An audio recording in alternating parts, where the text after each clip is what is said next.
아멘. 우리 앞뒤 좌우로 한번 인사 나누었으면 좋겠습니다. 밤 늦도록 함께 기도합시다. 성령 충만합시다. 우리가 사람을 겉으로 봐가지고 잘 모릅니다. 저도 결혼한 지 10년인데요. 제 아내가 어떤 여자인지 아직 잘 모르겠습니다. 그런데 사람을 언제 이런 사람이었어 라고 알 수 있습니까?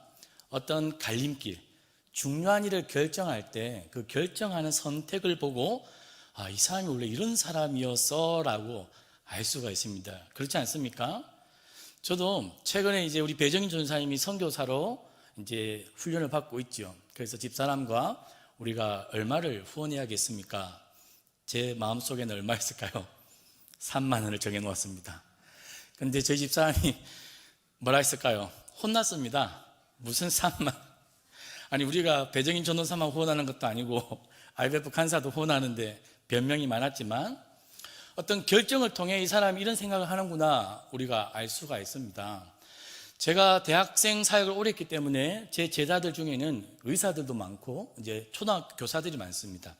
그러다 보니까 선자리를 요청하는 문의와 전화가 참 많이 옵니다. 그러면 제가 우리 청년들 중에 신앙이 좋고 누가 봐도 믿음의 가정을 이룰 수 있는 사람, 하나님 나라의 가정을 이룰 수 있는 형제 자매를 소개를 하겠지요.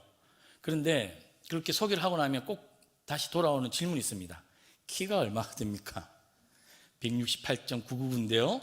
조금만 하면 170이 될 것 같습니다. 그런데 그 다음 답이 좀 시원찮아요. 느낌이 바로 옵니다. 키가 작아서 좀 불만이구나. 또 학교가 어디입니까? 묻습니다. 저는 그런 질문들을 교회 안 다니는 사람들한테 받는 게 아니라 교회 열심히 다니는 분들로부터 그런 질문을 많이 받으면서 참 실망할 때도 있고 또 공감도 됩니다. 그렇죠? 저는 그런 질문을 받아본 적이 없어요. 목사님, 그러면 그 형제가 교회에서 소그룹 조장을 한 5년 이상 섬긴 적이 있습니까? 그 청년이 금요기도에 수요기도에 나와서 기도하는 형제 자매입니까? 물어보는 사람이 없습니다. 왜 그렇습니까? 우리가 다 하나님 나라 백성인데 왜 선택의 기준이 세상 나라 사람들하고 똑같은지 모르겠습니다. 그래서 그런 것들을 마주할 때마다 사람은 참 중심을 보신 하나님이 왜 외모를 보지 않고 중심을 보는지 알 수 있습니다. 오늘 사건, 오늘의 이야기는 다윗의 인생의 중요한 갈림길에서 다윗이 어떤 선택을 하고 있는지를 너무 잘 보여줍니다. 오늘 본문이 일어나는 배경은 엔게디 광야입니다. 이 엔게디 광야에서 다윗은 사울의 추격을 피해서 굴로 협곡으로 도망 다닙니다. 너무 힘든 시절이 바로 이 엔게디 광야의 피난 시절인데요. 그래서 시편 42편에 보면 하나님이여 사슴이 시냇물을 찾아 갈급한 같이 내 영혼이 주를 찾기에 갈급합니다. 이 시편의 노래들. 내 영혼아 내가 어찌하여 낙심하며 어찌하여 내 속에 불안해하는고 너는 하나님을 바라라. 이런 주옥 같은 시편들이 어디서 다 만들어졌냐면 이 엔게디 광야입니다. 엔게디 광야는 어디에 위치해 있냐면요, 사해를 이렇게 좀 시계처럼 이렇게 본다면 9시 방향에 이 엔게디 광야가 있습니다. 쿰란 동굴과 마사다 사이에 위치한 곳이 이 엔게디 광야인데요. 왜 다윗이 사울이 자신을 죽이려고 오늘 정예병사 예루살렘에서 이스라엘에서 최정예 3,000명을 뽑아서 다윗을 잡기 위해 추격망을 좁혀오는데요, 왜 엔게디 광야로 가 있었을까요? 이 엔게디 광야는 헤브론에서 예루살렘까지 이 유대 중앙 산지가 가로지르는 그 산지의 동편에 위치해 있습니다. 유대 중앙 산지가 있으니까 비가 온다든지 이슬이 맺히면 이 엔게디 광야로 물이 계곡이 흘러갑니다. 이 엔게디 광야에는 동굴이 많고요, 협곡이 많습니다. 그래서 한 사람이 겨우 동굴을 피해 갈 수 있는 그런 동굴들도 있습니다. 그렇다면 3,000명의 수많은 병사들이 한 번에 지나칠 수 없는 동굴이 있다면 누구에게 유리할까요? 사울왕이 3,000명 정예 부대를 끌고 다윗을 잡으려고 왔지만 겨우 한 명 통과 말까한 그 동굴이 있다면 누구에게 유리할까요? 다윗에게 유리하겠죠. 그 엔게디 광야는 숨기에 최적화되어 있는 곳이었고 일대 다수로 맞서 피해 다닐 수 있는 너무나 좋은 요충지였습니다. 그리고 물을 구할 수 있었고요. 그래서 다윗은 엔게디 광야에 숨어 있었는데 그 첩보가 사울 왕 귀에 들어갔습니다. 그래서 이 사울이 블레셋과 전쟁을 하는 중에 그 첩보를 듣고 블레셋과의 전쟁을 멈추어 놓고 오늘 다윗을 잡으러 왔습니다. 아마 사울 왕은 이젠 잡았다, 다윗을 끝장낼 수 있는 기회라고 생각했는지도 모르겠습니다. 그래서 체중에 오늘 3,000명을 이끌고 거느리고 오늘 다윗과 그의 사람들을 찾으러 온 것입니다. 끝을 보기 위해 모든 병력들을 체중의 부대를 데리고 온 것이죠. 그런데 오늘 3절에 보니까 길가양에 우리에 이른즉 굴이 있는지라 사울이 뒤를 보러 들어가니라. 여기서 뒤를 보러 간다는 것은 어떤 구약학자들은 사울이 피곤해서 잠을 청하러 갔다. 그리고 많은 학자들은 뒤를 본다는 것은 용변을 보기 위해 개인이 동굴 안쪽으로 들어갔다라고 보는데요. 많은 학자들이 후자를 더 해석을 합니다. 즉 사울 왕이 추격 가운데 있다가 어떤 용변을 보기 위해 동굴에 들어간 것이죠. 그런데 오늘 본문은 무슨 이야기를 합니까? 그 동굴에 누가 있었다는 것입니까? 다윗과 다윗에게 피한 아둘람 공동체. 나중에 다윗이 개국을 하면 다윗의 1등 공신들이 그 동굴 깊숙한 곳에 다 모여 있었던 것이죠. 그런데 그때 다윗을 둘러쌌던 많은 다윗의 사람들이 다윗에게 무엇이라고 오늘 조언하고 있습니까? 이보다 더 완벽한 기회는 없습니다. 이 이야기는 다윗의 야망을 건들 수 있었을 것입니다. 다윗의 주변 사람들이 다윗에게 이야기합니다. 하나님이 주신 최고의 기회가 아닙니까? 저거를 무찌를 수 있는 하나님이 주신 기회다라고 하나님의 이름까지 들어서 다윗 주변에 있는 사람들이 다윗을 설득하려고 합니다. 다윗의 판단을 흐리게 하죠.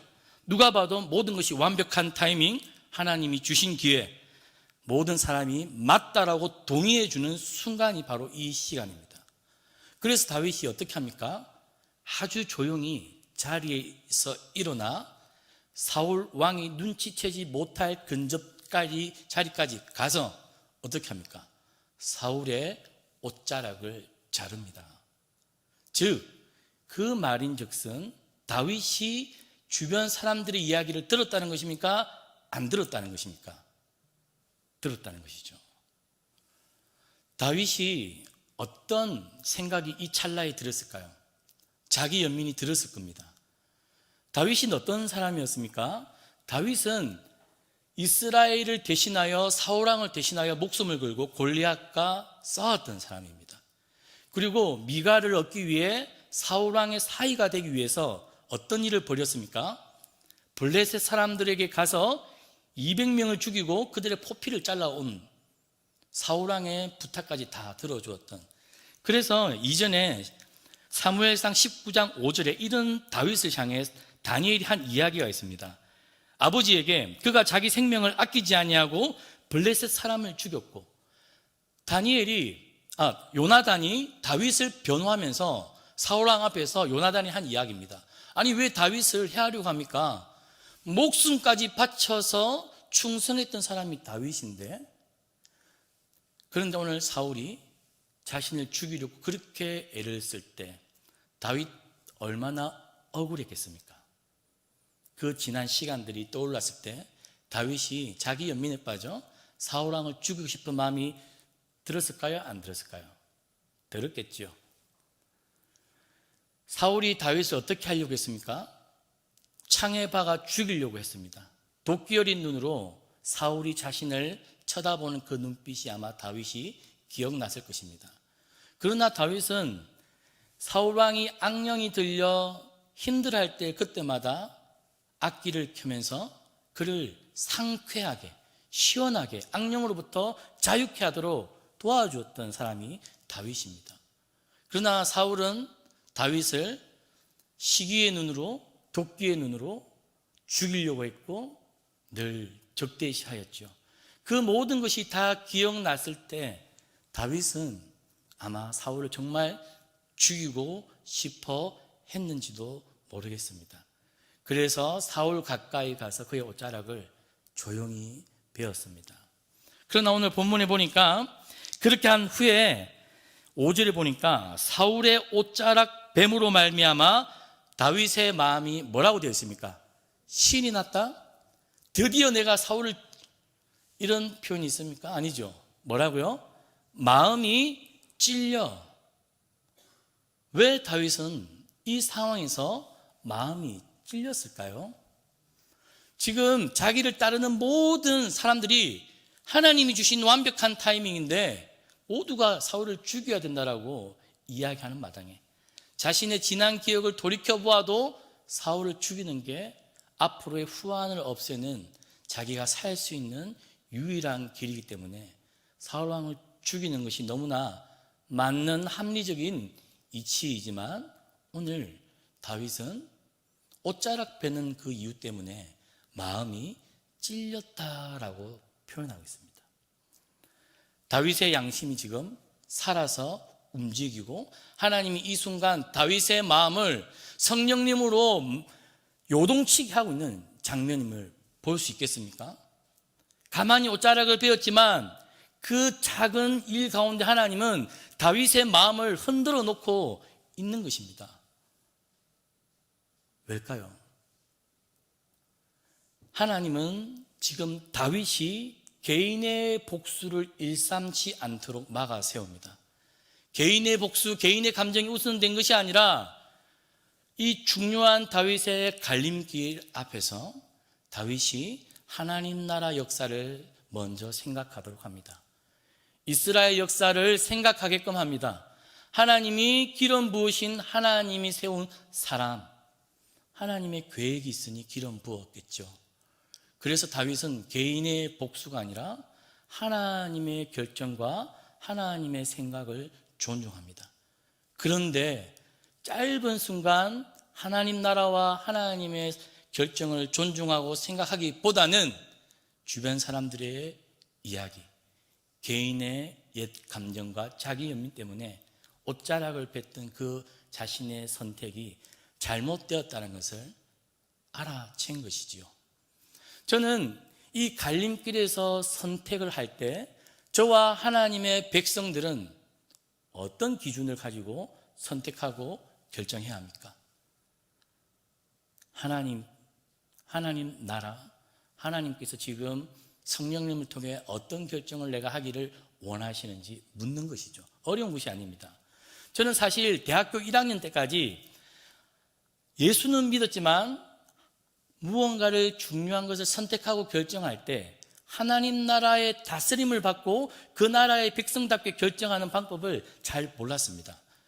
제가 대학교 1학년 때 제 선교단 제 선배가 하루는 저를 불렀습니다. 복귀야, 군대를 언제 가려고 기도해보고 생각해 보았니? 사실 당시에 군대 가는 걸 놓고 기도하고 고민하고 결정하는 형제들이 있었을까요? 제 주변에는 없더라고요. 남자들이 제일 많이 하는 말은 군대는 어떻게 하는 게 제일 좋다? 일찍 갔다 오는 게 제일 좋다. 그게 모범 답안입니다. 그렇죠? 군대 가는 걸 놓고 고민하고 결정하는 남자는 사실 바보입니다. 바보. 저도 선배한테 대답을 했습니다. 최대한 빨리 일찍 다녀올 겁니다. 그러니까 그 선배가 제게 뭐라고 했을까요? 네가 신학생이 맞냐? 네가 하나님의 백성이 맞느냐? 저를 이렇게 혼내더라고요. 그래서 제가 군대 가는 것 때문에 혼나는 건 또 처음이었습니다. 제가 군대를 안 가겠다고 한 것이 아니지 않습니까? 그렇죠?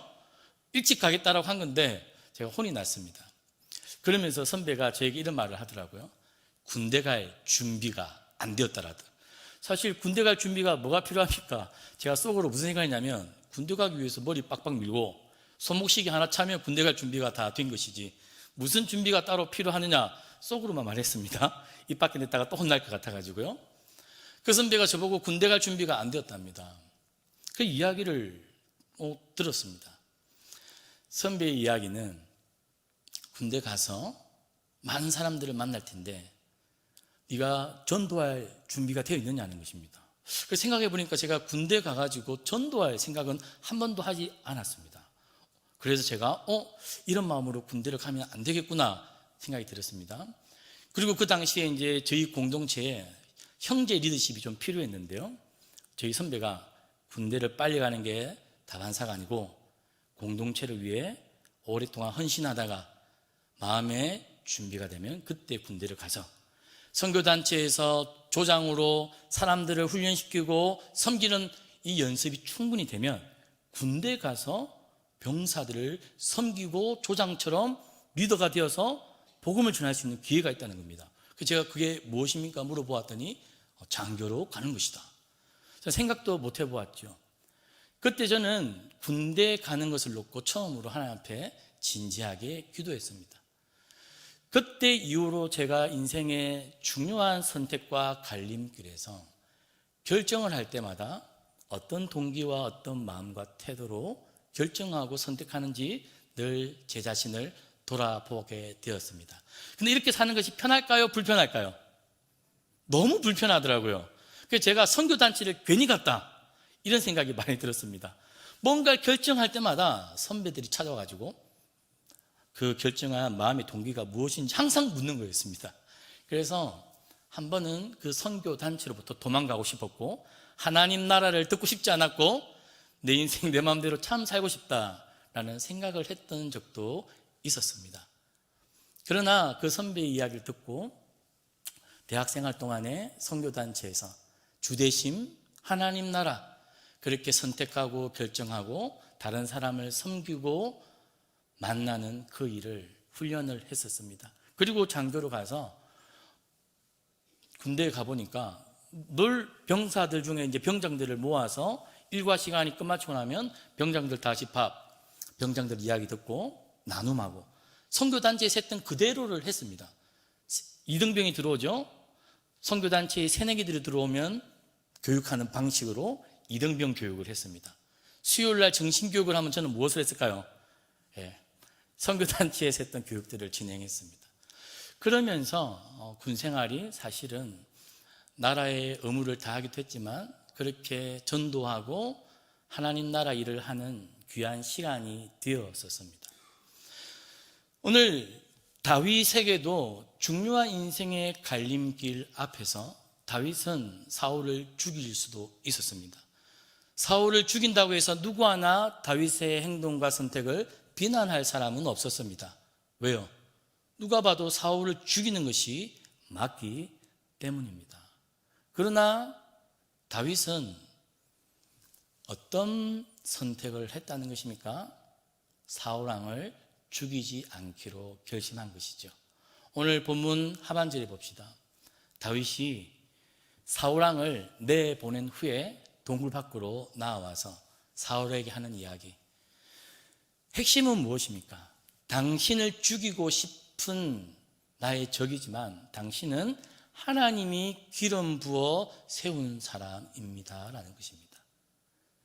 하나님의 뜻이 있을 것이고 하나님의 구원 경영 속에 하나님께서 당신을 사용하는 이유가 있을 거라는 겁니다.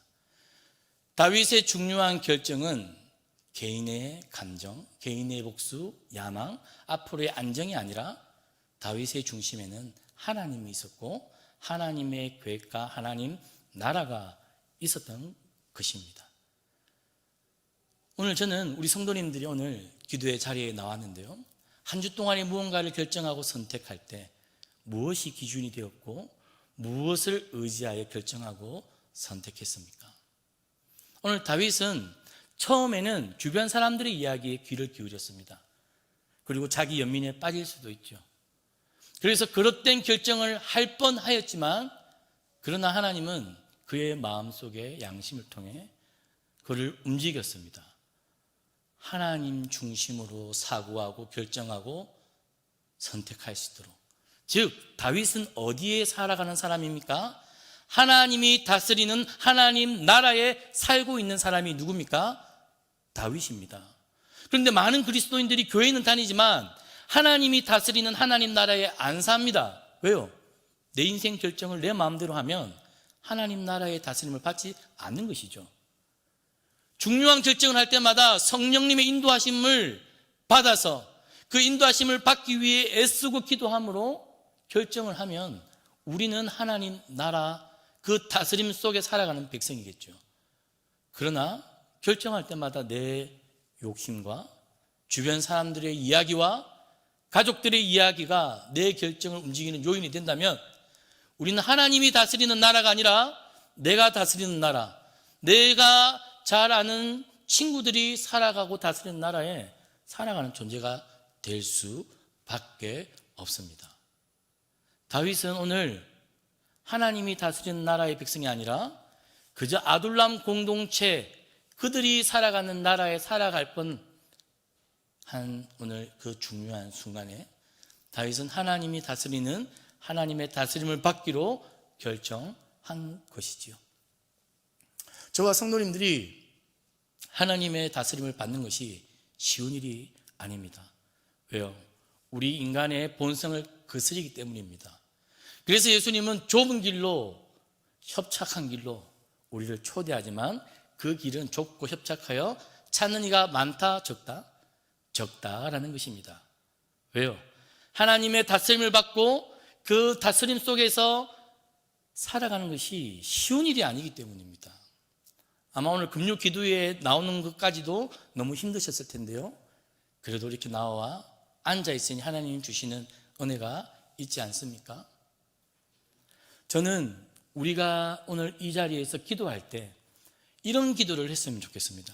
저와 성도님들이 성령님의 음성에 우리의 귀가 활짝 열릴 수 있도록, 우리가 무언가 엉뚱한 결정을 하고 엉뚱한 것에 이끌려서 선택하려고 하는 그 순간마다 성령 하나님이 우리의 마음을 망치로 치셔서 우리 마음이 찔려서 금방 정신을 돌이켜 하나님의 다스림을 받기로 다시 회심하는 저와 여러분이 되기를 주님의 이름으로 축복합니다.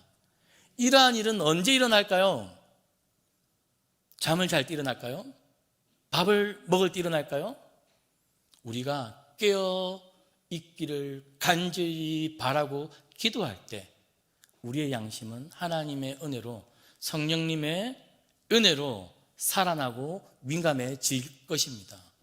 그러나 기도하지 않고 우리가 둔감해진다면 우리는 어느 순간 하나님이 다스리는 나라의 그 방법대로 결정하는 사람들이 아니라 내 주변에 세상 친구들, 직장 동료들, 내 인간 본성이 바라는 욕망의 끝자리에, 높은 자리에 앉아있는 사람들의 이야기에 우리는 솔깃해져서 그들과 별반 구별되지 않는 선택을 할 것입니다.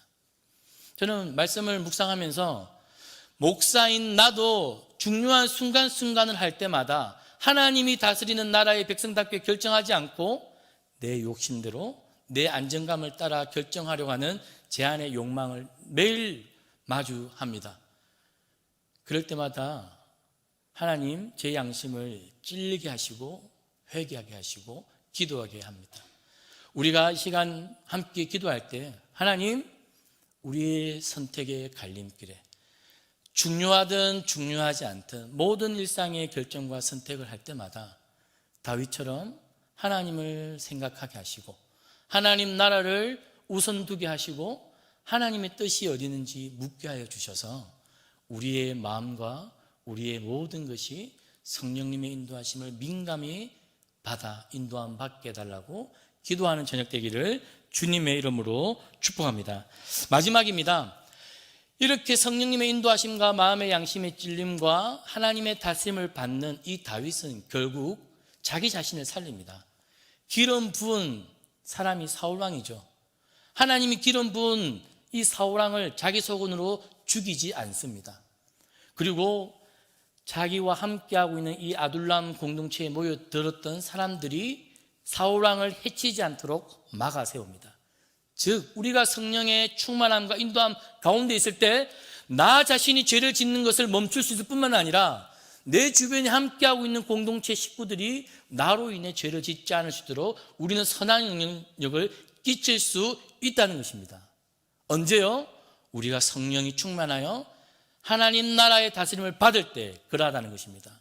그리고 결국에는 사울왕이 돌아갑니다. 다윗을 죽이지 않고요. 다윗 또한 누구였습니까? 하나님이 기름 부은 사람이거든요. 다윗이 자기도 살리고 자기 주변의 사람들도 살리고 사울 왕도 살립니다. 저는 우리가 성령의 충만함 속에 하나님 나라의 다스림을 받을 그때에 나도 살고 우리와 함께하는 사람도 살고 우리를 적대시하는 사람들도 살릴 수 있다고 믿습니다. 그것이 우리가 세상 속에서 보냄받은 하나님의 백성다움의 삶이 아니겠습니까? 그것이 우리의 영향력과 우리의 힘이 아닙니까? 그것이 빛과 소금의 삶이 아닙니까? 저는 우리가 그런 능력을 소유했으면 좋겠습니다. 그러한 힘을 가졌으면 좋겠습니다. 그러한 힘을 우리가 기도할 때 성령 하나님 부어달라고 오늘 이 저녁에 힘있게 기도하는 시간이 되었으면 좋겠습니다. 우리 함께 찬양하고 우리 함께 기도의 자리로 나가겠습니다. 믿는 사람들은 주의 군사니, 우리 찬양할 때 힘